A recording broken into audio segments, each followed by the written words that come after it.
Assalamualaikum warahmatullahi wabarakatuh. Saya Muhammad Arif Setiawan akan mempresentasikan metode dalam perencanaan sumber daya manusia. Perencanaan sumber daya manusia adalah kemampuan terpadu dari daya pikir dan daya fisik yang dimiliki individu. Perilaku dan sifatnya ditentukan oleh keturunan dan lingkungannya, sedangkan prestasi kerjanya dimotivasi oleh keinginan untuk memenuhi kepuasannya.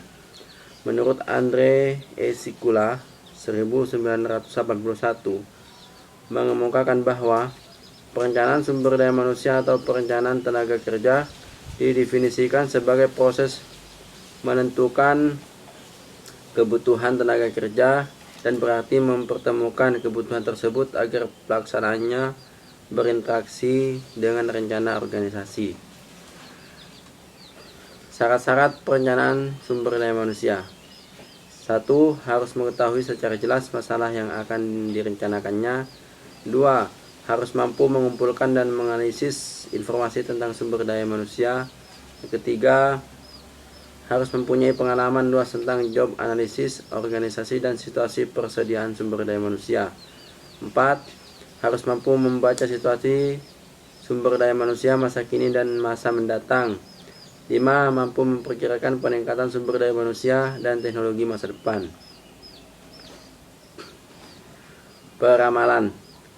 Peramalan atau forecasting menggunakan informasi masa lalu dan saat ini untuk mengidentifikasi kondisi masa depan yang diharapkan.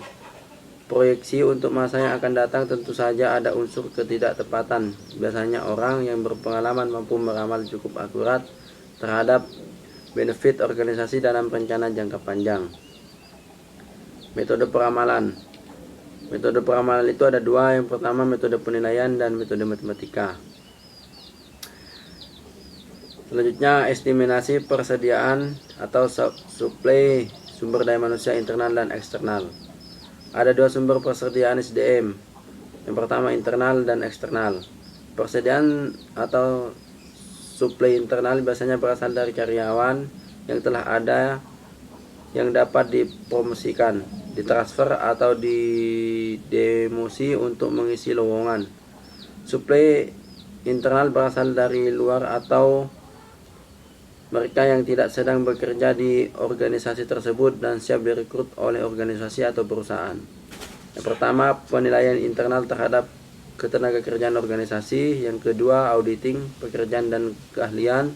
Yang ketiga, inventarisasi kemampuan organisasi. Keempat, analisis lingkungan eksternal. Sebab-sebab permintaan sumber daya manusia.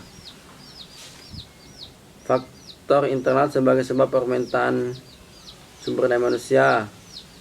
Yang kedua, faktor eksternal sebagai sebab permintaan sumber daya manusia.